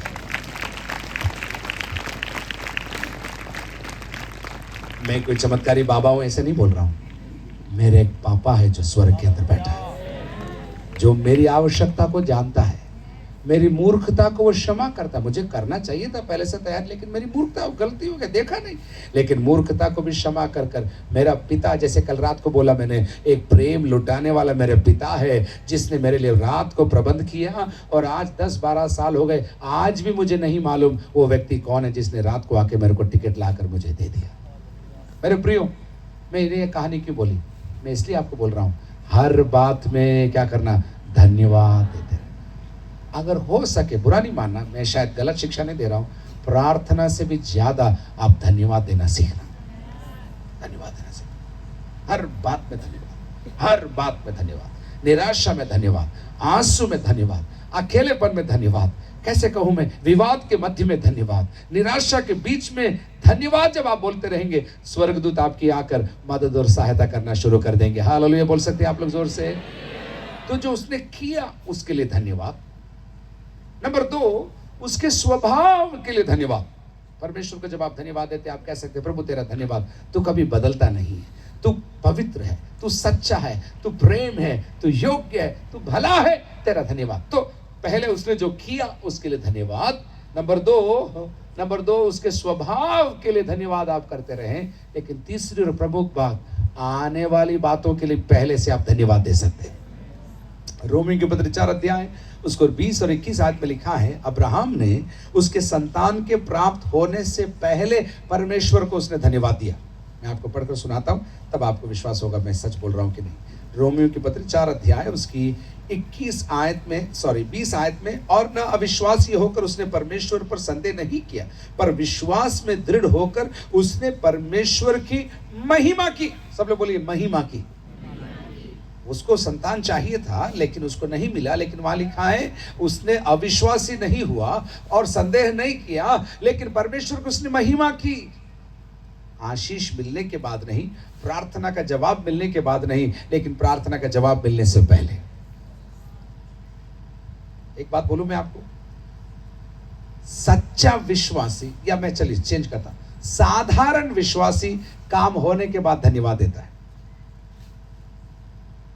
एक भिखारी भी, अगर आप उसको अच्छा नोट दो, आप या अच्छा सिक्का दो, तो वो आपको कार के नीचे या स्कूटर के नीचे कम से कम मिलने के बाद यूं करता है, वो मतलब और दे सकता था लेकिन कोई बात नहीं। और आपने भी तो कोशिश यही की कि फटा नोट उसको दे में, या वो भी खुश हम भी खुश, लेकिन वो भी कम से कम यूं करता है, उसका मतलब है आपने दिया, धन्यवाद। तो साधारण व्यक्ति या साधारण विश्वासी काम होने के बाद धन्यवाद देता है। लेकिन एक वैरायटी और है, काम होने के बाद भी धन्यवाद नहीं देते। काम हो गया तो भी, जैसे मैंने बोला, चॉकलेट मिलना और उसके बाद तो बच्चा गायब हो गया, वैसे कई लोग काम होने के बाद भी धन्यवाद नहीं देते। लेकिन असाधारण विश्वासी काम होने से पहले परमेश्वर को धन्यवाद देता है और वो उसके लिए आशीष की कुंजी बन जाती है। उदाहरण के लिए आप कह सकते हैं आज रात को, प्रभु मैं तेरा धन्यवाद देता हूं कि फरवरी महीने में मैं तेरे अनुग्रह को मेरे जीवन में देखने जा रहा हूं। आप विश्वास से कह सकते हैं, इस महीने पर मेरे दवाई का खर्चा खत्म हो जाएगा यीशु मसीह के नाम से। आप मुंह से जब ऐलान करते हैं, शक्ति आपके मुंह से निकलती है, यीशु का नाम आपके मुंह से निकलता है और आपके द्वारा वो कार्य पूरा होना शुरू हो जाता है। समझना आप इस बात को, और करके आप देखना, और हो जाए तो 2 लोगों को बोलना, और नहीं हो तो मेरे को बोलना। हो जाए तो 2 लोगों को बोल, 2 नहीं, चलो 20 कर देते अपन उसको, छिपा कर क्यों रखे हम? क्योंकि प्रभु ने हमारे लिए जो किया। नंबर 1, क्यों धन्यवाद देना है? उसने जो किया उसके लिए धन्यवाद देना है। नंबर 2, उसके स्वभाव के लिए प्रभु को धन्यवाद देना है। लेकिन तीसरी बात, आने वाली बातों के लिए आप प्रभु को धन्यवाद दे सकते हैं। कितने लोग कहते हैं मैं आने वाली बातों के लिए आज रात को धन्यवाद देना चाहता हूं? Thank you. कितने लोग कहते हैं मैं उसके स्वभाव के लिए मैं प्रभु को धन्यवाद देना चाहता हूं? धन्यवाद। कितने लोग कहते हैं मैं बीते हुए कल के लिए, जो कल तक प्रभु ने मुझे दिया उसके लिए भी मैं प्रभु को धन्यवाद देना चाहता हूं। कुछ लोगों का पेंडिंग धन्यवाद पड़ा हुआ है। आपने कुछ निर्णय लिया था, प्रभु यदि मेरा काम हो जाएगा तो मैं ये तेरे लिए करूंगा। आपने मन्नत मांगा। मैं आज रात को आपको याद दिलाना चाहता हूं, अगर आपने कहीं पर भी मन्नत मांगा प्रभु के सामने, आप प्रभु को वो मन्नत पूरी करते रहना, ऐसा मैं आपको याद दिलाना चाहता हूं। हालेलुया। दबाव नहीं, मन्नत मानकर आप प्रभु का हाथ मोड़ने के प्रयास नहीं करना। लेकिन आपको मैं सिखा रहा हूं, अगर कहीं भी याद करना, प्रभु से पूछना, प्रभु मैं भूल गई, मेरे को याद दिला, मैंने क्या बोला था, प्रभु आपको याद दिला दे और आप उसको पूरा कर लेना। लेकिन आज रात को मैं आपको सिखाना चाहता हूं, हर बात में, मेरे साथ बोले, हर बात में धन्यवाद देना है। बोलिए, चिल्लाकर बोलिए, हर बात में धन्यवाद देना है, हर हाल में धन्यवाद देना है। जो किया उसके लिए धन्यवाद देना है, जो है उसके लिए धन्यवाद देना है, और जो करने जा रहा है उसके लिए धन्यवाद देना है। उदाहरण के लिए आप जीवन में ऊंचाइयों को पाना चाहते हैं, मैं कहना चाहता हूं विश्वास के साथ यीशु के नाम से आप प्रार्थना करके विश्वास से बोलिए, प्रभु मेरे घर में ये आशीष आने जा रही है। प्रभु मैं धन्यवाद देता हूं, मेरे घर में प्रभु जी संतान की आशीष आएगी, मेरे परिवार में प्रभु की आशीष आएगी, मेरे जीवन के अंदर प्रभु की आशीष आएगी। जब आप ये कहेंगे, प्रभु आपके लिए मार्गों को खोलकर आगे से आगे बढ़ता चला जाएगा। हालेलुया बोल सकते हैं आप लोग आज रात को। तो 3 बातें आज रात को हमने सीखी। नंबर 1, सदा खुश रहो। ऐसे नहीं बोला, सदा, चिल्ला के बोले, सदा, एक बार और, सदा।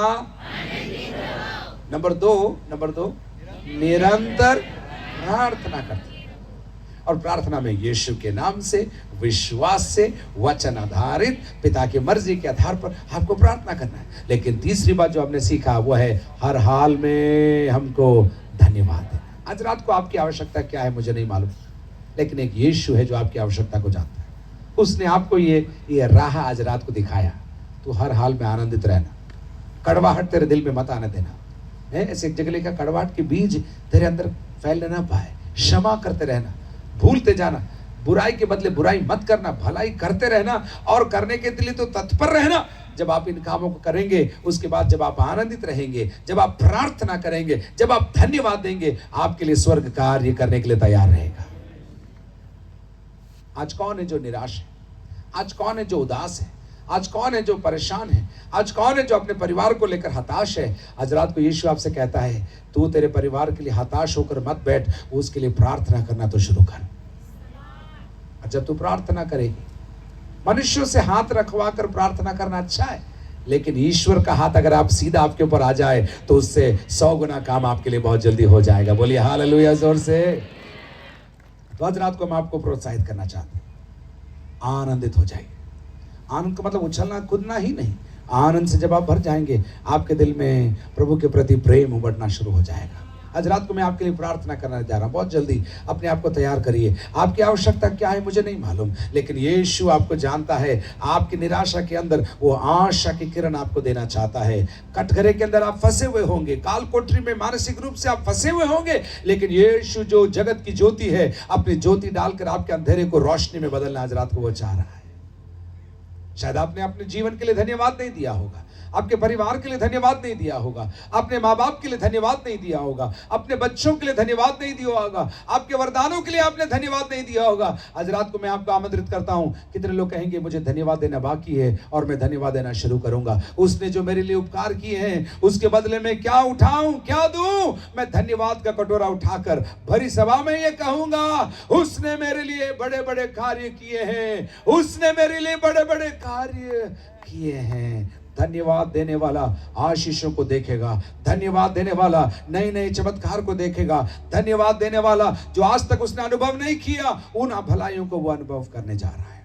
लेकिन प्रार्थना भी बीच में लिखा है, आनंद और धन्यवाद के बीच में प्रार्थना पौलुस रखता है। मेरे और आपके जीवन के अंदर निरंतर प्रार्थना रहने पाए। प्रार्थना केवल मांगने का नहीं, प्रार्थना घोषणा का भी माध्यम है। प्रार्थना आने वालों के विश्वास के साथ जब आप प्रार्थना करते हैं, परमेश्वर आपकी प्रार्थना को सुनता है। अगर आपको इस संदेश समझ में आ रहा है, अगर जो कहते हैं इस संदेश में मेरे लिए कुछ था, अपने स्थान पर आप खड़े होइए और मैं आपके लिए प्रार्थना करने जा रहा हूं। कुछ लोग आनंदित रहने के लिए खड़े होना, कुछ लोग प्रार्थना के लिए समर्पण करते हुए खड़े होना, कुछ लोग आज रात को कहना प्रभु मुझे धन्यवाद देना है, मेरे घर में परिस्थिति खराब है लेकिन मैं धन्यवाद देकर यहां से जाऊंगी, मेरे साथ बुरा हुआ लेकिन मैं धन्यवाद देकर जाऊंगा। अपने विश्वास को बढ़ाइए आज रात को और अपने हाथों को उठाकर प्रभु को धन्यवाद दीजिए। प्रार्थना की कई मुद्राएं, हाथ उठाना प्रार्थना में एक मुद्रा है, सर उठाना प्रार्थना में एक मुद्रा है, घुटना टेकना प्रार्थना में एक मुद्रा है, आंसू बहाना प्रार्थना में मुद्रा है। आज तक आपने अपने जीवन साथी के लिए शिकायत करी होगी, आपके बच्चों के लिए शिकायत की होगी, आपके माँ बाप के लिए शिकायत की होगी, आपकी नौकरी के लिए शिकायत की होगी। आज एक बड़ी दवा मैं आपको देता हूं, शिकायत बंद कर उनके लिए प्रार्थना करना शुरू करिए और प्रार्थना के साथ साथ धन्यवाद देना शुरू करिए। आपकी मंडली नमाटे धन्यवाद देना शुरू करिए, आपके गांव के लिए प्रभु को धन्यवाद देना शुरू करिए, आपकी परिस्थितियों के लिए प्रभु को धन्यवाद देना शुरू करिए, आपके तनाव के बीच में प्रभु को धन्यवाद देना शुरू करिए। प्रभु आपके लिए रास्तों को बनाएगा, रास्तों का भूसा।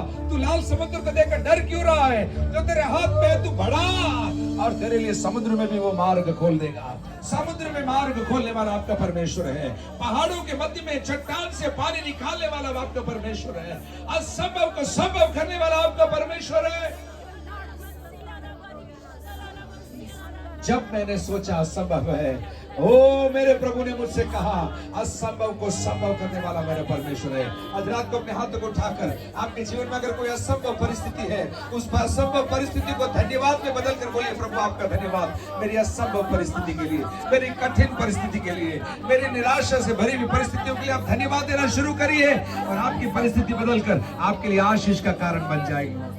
जब मैंने सोचा कि असंभव है, तब प्रभु यीशु ने मुझसे कहा। जब मैंने सोचा कि असंभव है, तब प्रभु यीशु ने मुझसे कहा। सुनिए, असंभव को संभव करने वाला यीशु मेरे साथ हो।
निर्बल लोग शक्ति पाने पाए, यीशु के नाम से निर्धन लोग प्रभु की असीम धन को प्राप्त करने पाए, यीशु के नाम से बीमारियां जाती रहे, यीशु के नाम से रसूल गायब होते रहे, यीशु के नाम से प्रभु की महिमा, यीशु के नाम से हम प्रार्थना करते हैं। तेरी सामर्थ लोगों लोगों को मिलती जाए, यीशु के नाम से जीवन मिलता जाए, यीशु के नाम से निराशा दूर हो जाए।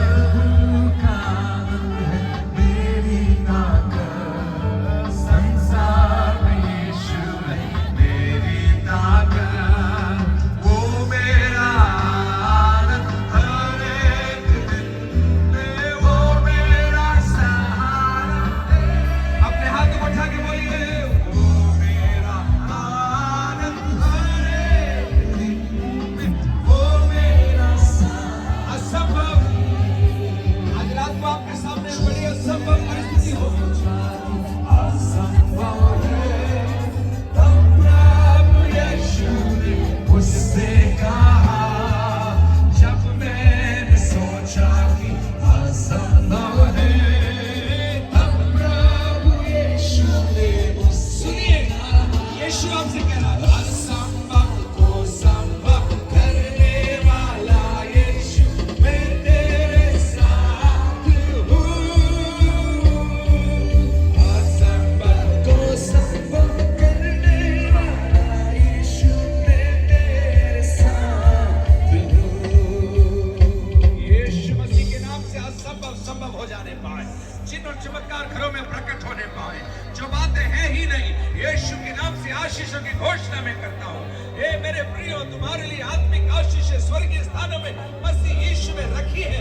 यीशु के नाम से प्रबल हो जाए, मानसिक बीमारियां ठीक हो जाए, घर के अंदर शांति आ जाए, प्रभु की खुशी लोगों के बीच में फैल जाए। सदा आनंदित रहने के लिए तुम्हारी सहायता कर परमेश्वर, निरंतर प्रार्थना करते रहने के लिए तुम्हारी सहायता कर परमेश्वर, साथ साथ हर बात में तुझे धन्यवाद देते रहने के लिए ताली बजा के प्रभु को धन्यवाद दीजिए।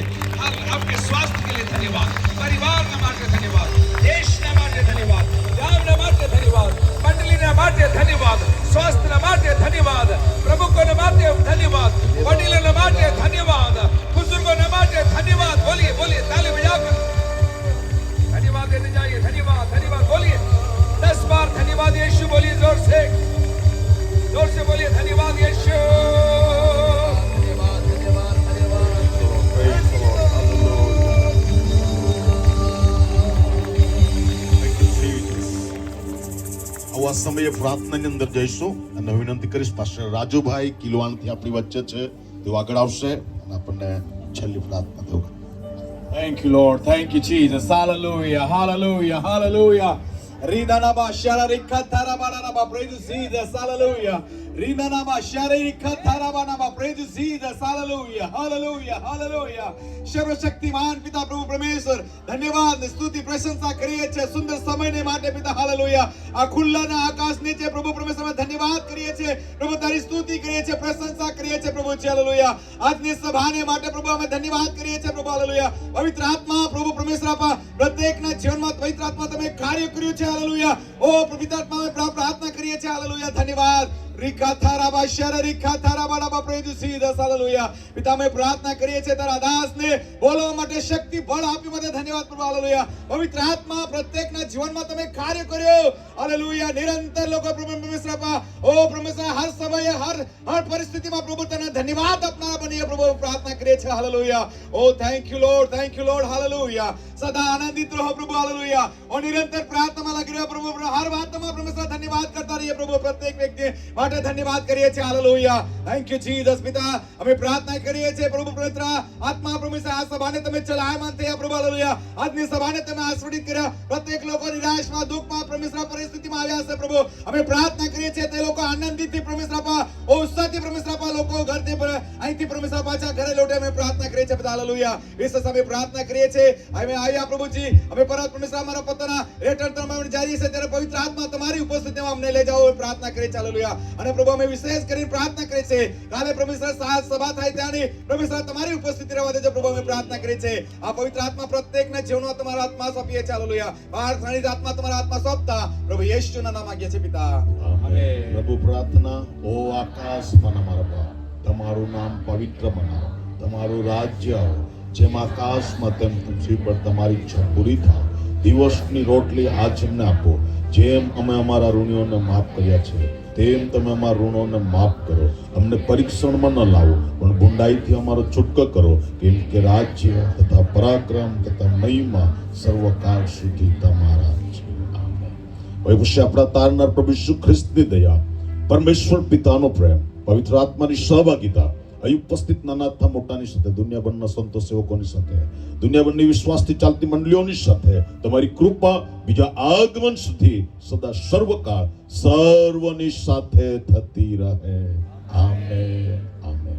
તો આવતીકાલે ઠીક સવારે 9 વાગે